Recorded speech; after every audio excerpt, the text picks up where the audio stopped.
Olá, amigos de Safras e Mercado, sou o jornalista Alessandro Carvalho. Hoje é quinta-feira, dia 14 de dezembro, estamos começando o nosso programa Papo de Câmbio, cumprimentando já nosso parceiro correspondente cambial, Lucas Berti. Lucas, boa tarde, tudo bem?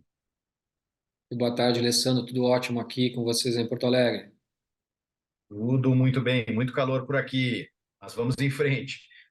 Vamos falar bastante dessa queda do dólar, das decisões que a gente teve nesta quarta-feira e que estão repercutindo agora nesta quinta-feira, dia 14. Antes, eu digo para você que não se inscreveu ainda no nosso canal Safras TV no YouTube, inscreva-se, ative as notificações, deixe seu comentário, seu like. Todos os dias a gente tem um vídeo novo para vocês aqui no nosso canal. E em safras.com.br, conheça a plataforma Safras, todas as informações para o agronegócio. Lá estão nossa agência de notícias, nossos serviços de consultoria. Vou compartilhar a tela aqui e o Lucas já vai falar dessa movimentação que a gente vê aí, Lucas, É, negativa do dólar, mercado despencando, né? E, Lucas, tudo contigo. O que determinou essas baixas aí? vamos lá, Alessandro. Então, nós começamos o dia hoje com esse gap de queda. Obviamente, eu acho que acompanhando as movimentações do mercado em relação às decisões de taxas de juros, a gente acabou tendo um apetite a risco no mercado global em função de que o Fed manteve a taxa de juros básica do país no último relatório do ano deles. Aqui no Brasil, a gente também confirmou a nossa redução na taxa Selic de meio ponto percentual. Porém, voltando aos Estados Unidos, que vinha, né, trazendo aí depois da divulgação inicial, ontem, inclusive, tivemos a divulgação de dados de inflação que vieram um pouquinho acima do esperado, em vez de zero, né, a inflação veio 0,1%, isso gerou um pouquinho de agitação no mercado. Você vê que o dólar puxou bem, né? E o que aconteceu? Tivemos já ao longo do dia a Fed praticamente publicando a taxa de juros, mas também publicando uma perspectiva de corte de taxa de juros mais antecipada do que era previsto, né? E dando a entender também, abrindo para discussões, quem sabe, de um corte de taxa de juros ainda acima do que era esperado, talvez para 2024. Isso fomentou especulações no mercado.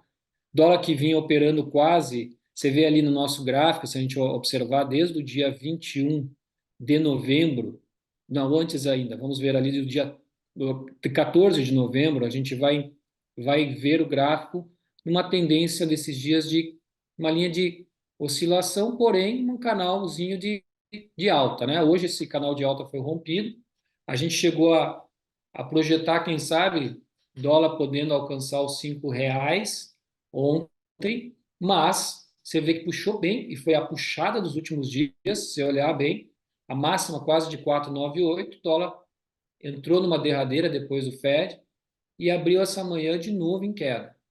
Por quê? Porque nós tivemos a Selic também, e na Selic também uma perspectiva, quem sabe aí de no ano que vem se fomentar aí dois cortes na taxa Selic também, até o relatório de março, até a reunião de março, ou seja, nós temos duas reuniões do Copom, uma em janeiro, final de janeiro e outra em março, prevê-se meio ponto percentual de corte e depois, a partir disso, 0,25% percentual. Porém, o Copom está muito atento ao mercado internacional e muito atento ao Fed, tá? Porque o próprio governo gostaria que essa possibilidade de corte fosse um pouco maior para o ano 2024. Já o Copom ainda muito cauteloso, vem fazendo uma política até bastante cautelosa e que vem funcionando e que vem controlando, de uma certa forma, os preços. Embora a gente tenha algumas coisas que vêm surgindo aí, alguns percalços que vêm aparentemente surgindo no caminho, e 2024 podemos ter um ano, um cenário, uma fotografia de mercado um pouco diferente aqui no Brasil do que foi 2023. Mas falando precisamente do dólar, Alessandro, nós testamos uma alta. Se você olhar bem no gráfico ali, você pode ver no candle, né? uma alta que não vinha sendo registrada desde da metade de novembro praticamente, desculpa, do início de novembro, onde nós temos aquele gap forte, se você quiser colocar o cursor até bem no início de novembro, acho que temos um gap onde rompeu para baixo, se manteve ali, né? Depois fechou praticamente alguns dias aqui e é uma perspectiva de voltar para aquela banda que nós vínhamos falando lá quando nós fazíamos os nossos comentários de outubro e início de novembro, entre um pouco acima de R$ 5. Não consolidou, voltou forte e agora o que a gente percebe é que, claro, o dólar se recupera um pouco da queda que houve hoje. Existe posição de compra, está mais comprador no book de preço nesse momento, ou seja, fomenta o lado comprador maior do que o lado vendedor e recupera um pouco cotado nesse momento a 4.900, vamos arredondar, né? Ainda em queda no dia, porque abriu com uma queda também forte, mas se mantém ainda em queda, porque fechou ainda ontem um pouco acima dos 4.900, né? Rompeu esse suporte para 4.915, rompeu o suporte, se manteve ali um pouco abaixo dos 4.900, mas encontra resistência para subir, tá? No book de preço a gente percebe uma postura vendedora já um pouco acima dos 4.900. No caso, Diga. não, não, só para fazer aí um balanço rápido, né? Para citar alguns dados aí, a gente teve o Copom aqui no Brasil, né, reduziu 0,5 ponto percentual para 11,75% ao ano, o juro no Brasil. O Fed, Federal Reserve, Banco Central Americano, manteve a taxa em 25 a 5,5, né, mas indicando, assim como no Brasil, uma tendência, um viés de baixa para a taxa de juros. E o Banco Central Europeu, né, também hoje colocou aí uma tendência otimista em relação à baixa de juros. E o que a gente está vendo hoje nos mercados futuros de commodities, commodities agrícolas, petróleo? As commodities estão subindo e muitas subindo bem, né? No dia de hoje. A gente vê e observa que o que ocorre com essa tendência aí natural de uma indicação de uma inflação mais controlada, de os bancos centrais poderem baixar juros, há um certo otimismo de modo geral em relação à demanda, né? Por produtos agrícolas, pelo mercado de uma maneira geral, e com a menor aversão ao risco, os investidores podem novamente colocar suas apostas, suas fichas, né, em mercados como o Brasil, né, como outros mercados como emergentes como o Brasil, e colocando essa moeda aqui, dólar, a essa pressão de baixa. Né? A pergunta que eu te faço é a seguinte: a gente sempre trabalhou ao longo desse ano, e já faz bastante tempo com o dólar aí a gente sempre multiplica na nossa conta normal o dólar por 5. Né? A gente, será que vai ver mudar essa perspectiva daqui a pouco, esse dólar mais próximo dos 5? Tem essa chance do mercado manter uma tendência de baixa ou tu acredita que daqui a pouco vai se reequilibrar por outras questões, por outros fatores? Absolutamente, se de fato a gente começar a ter resultados, especialmente na nossa atividade econômica, que não venham a condizer com uma perspectiva de crescimento, como a gente já está, como eu te comentei, desses percalços, eu queria falar especialmente PIB do ano que vem, que já não é previsto ser como vai ser esse ano. Nós estamos retratando aqui, inclusive o noticiário vem falando isso, potencialmente teremos um quarto trimestre, um trimestre do ano um pouco mais devagar, especialmente no varejo, tá? No Brasil. Esse tipo de indicadores que às vezes não são favoráveis, e especialmente que se fala muito questão fiscal do país, né? Muito gasto, né? Não vai arrecadar tudo que gasta, inclusive estão aprovando emendas extraordinárias para parlamentares, praticamente aí que vai gerar mais custo ainda. Hoje, mais uma emenda que foi votada, R$ 10 bilhões de emendas extraordinárias. Então, isso tudo gera praticamente uma preocupação em relação à parte fiscal do país e não controlar contas, né? Você não fazer bem sua contabilidade, mesmo você vai investir numa empresa que a contabilidade não está bem correta, não está equilibrada, não, você vai ficar um pouco receoso. Então, o investidor começa 2024 a gente vai entender um pouquinho mais sobre isso. Esse ano o Brasil performou bem. O Brasil tinha um PIB previsto de 1,2% no início do ano. Já hoje estamos falando aí de fechar o ano acima de 2%, 2,8%, né, se não me engano, o PIB. O ano que vem já se fala em retração, né? Então, a gente performou bem frente ao que era previsto, mas a questão fiscal está muito no cinza aí. Esse processo aí pode sim desencadear em problemas para nós e fazer a moeda subir o ano que vem, né? Claro que, Alessandro, também nós não temos total segurança em relação ao cenário global, porque ao mesmo tempo que nós temos o Fed numa situação já mais de controle sobre a sua inflação, nós temos a qualquer hora um potencial risco dessa inflação novamente disparar. Nós estamos no mercado, Estados Unidos é um mercado extremamente consumista, então, de fato, é um desafio, e o Fed, o Jerome Powell, bastante consciente disso, né? Nós ainda temos uma inflação muito alta, muito longe da nossa meta, né? E você falou de Europa, é interessante falar, inclusive o euro hoje está voltando a patamares bem altos em relação ao dólar. O euro rompeu paridade 1 para 10 hoje. Lembrar que há poucos dias atrás estava abaixo de 1,07, ou seja, está oscilando muito forte o euro mesmo. Mas isso aí é um pouquinho em função de que o Banco Central Europeu não baixou taxa de juros, manteve e também deixou bem claro, nós temos uma perspectiva de inflação alta nesses preços, nesses patamares por um longo período, sabe? Embora eles estejam prevendo que talvez a inflação caia para 2,7% em 2024, fechando esse ano com 5,4%, e uma meta de 2% a 2025, ainda é um cenário desafiador para a Europa, que vive uma crise forte em relação à guerra local, né? Teve uma crise energética, estão se readaptando esse processo todo da guerra, e tem altos índices de taxa de desemprego ainda, né? Embora alguns países estejam se recuperando, outros, como Espanha, 2 dígitos de desemprego, acima do Brasil. Então, esse cenário de 2024 ele é muito incerto. O que a gente pode dizer é que parece que o Brasil encerra o ano um pouco mais saudável, né? Claro, com um rombo fiscal alto, mas a gente não viu a moeda explodir. O Brasil controlou bem isso esse ano, esteve praticamente aí, vai fechar o ano na perspectiva. Focus prevê 4,950, hoje a gente está cotado abaixo disso. E em relação ao cenário internacional, um pouco mais de confiança no mercado brasileiro por enquanto.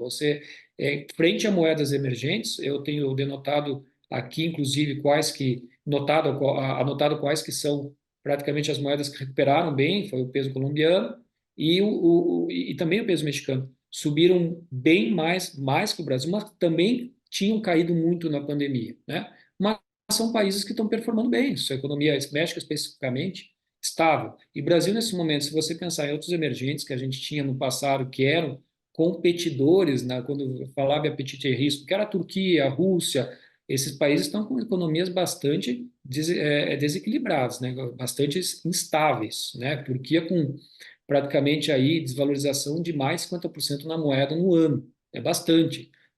Tendo taxa de juros acima de 30% ao ano, muito alto. Então, isso aí complica. Mas o Brasil tem performado bem. Agora, o dólar voltar a R$ 5 no ano que vem, eu não acho nada difícil acontecer, né? Se a gente realmente começar a sentir o quê? Um quadro inflacionário um pouco maior, né? Não, Estados Unidos também não conseguindo conter, por exemplo, os seus preços, né? Não conseguindo conter a inflação, o que que acontece? Volta a ter que talvez revisar para cima a taxa de juros. Foi a maior taxa de juros dos últimos 20 anos nos Estados Unidos, né? Com a possibilidade, segundo o Fed, de não haver mais revisão para cima, inclusive de iniciar um corte, começar a cortar a taxa de juros no ano que vem. Né? Isso beneficiaria o nosso real, porque naquela equação que a gente faz simples, né, de juros Estados Unidos e Brasil, na medida que cai aqui, mas vai caindo lá, a gente ainda consegue ser um mercado, consegue ser ainda bem rentável, aqui, tá? É isso, Alessandro, eu vejo nessa perspectiva. A gente pode esperar tudo desse dólar, tá? Mas, a princípio, um ponto desafiador para o Brasil é olhar sobre o pano de fundo, que é a nossa questão fiscal. Isso é desafiador. E isso pode ser um problema para o país, né, em relação à confiabilidade do investidor. Legal, Lucas. Quer falar alguma coisa aí sobre os próximos indicadores que podem mexer com o mercado? Então, Alessandro, a gente tem alguns indicadores que vão praticamente, talvez, influenciar um pouco mais a moeda, quem sabe, vamos acompanhar. Especificamente nessa madrugada, a gente tem indicadores vindo da China, né, que são a taxa de desemprego, vendas no varejo e produção industrial. Produção industrial é muito importante, porque uma das questões da China realmente é, esse ano, uma certa desaceleração do crescimento econômico. China que vem muito aquém, né, do que é esperado pelo mercado e realmente é um grande comprador de commodities. Então, a gente fica atentos, inclusive um certo desafio de controlar os preços do minério, ao mesmo tempo que precisa motivar a reativar o mercado interno, né? Especialmente o setor imobiliário, construção, ao mesmo tempo tem esse desafio aí com o minério um pouco preços mais altos desde fevereiro e o governo até de certa forma vem tentando controlar esses preços no mercado interno. Amanhã a gente tem no início do dia já PMI de novembro da Europa, mas é importante falar do PMI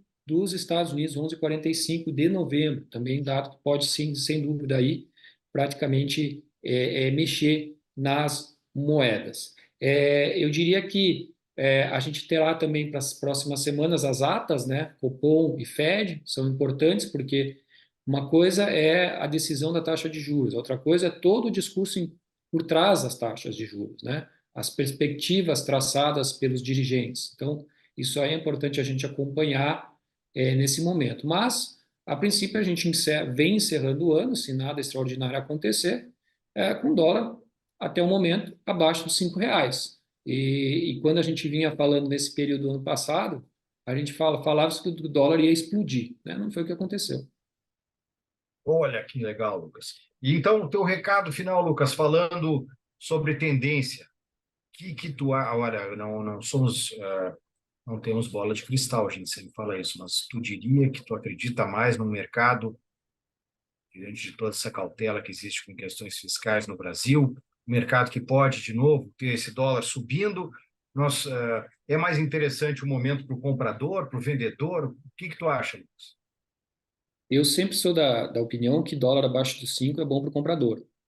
Eu sempre penso que o pior que se esperava ele não aconteceu, porque de fato o dólar é uma caixinha de surpresas, é o ativo mais instável que existe, né, para você tentar adivinhar onde para onde ele vai, é muito difícil. Então, quando eu falo com os meus clientes, eu digo: você esperava que ia estar tal patamar em tal mês, né? Você está com um patamar bem mais favorável. Acho que é o momento de comprar. Se o seu preço casado é um preço de venda aqui no Brasil mais alto do preço que está o dólar, aproveita, fecha as operações, vai em frente, né? Se você quer proteger, porque você quer tá bom o preço, proteja também.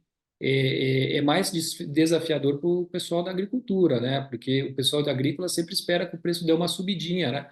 Para poder vender, exportar, enfim. Eu acho que em relação ao dólar, eu não duvido que esse dólar possa voltar a 5, Alessandro. Até porque, se você parar para pensar, antes da pandemia, dizia-se que dólar a R$ 13 e pouco era um dólar defasado, tá? Em relação a questões inflacionárias e tal. É, eu acho que essa questão fiscal, ela é bem preocupante para o ano que vem, tá?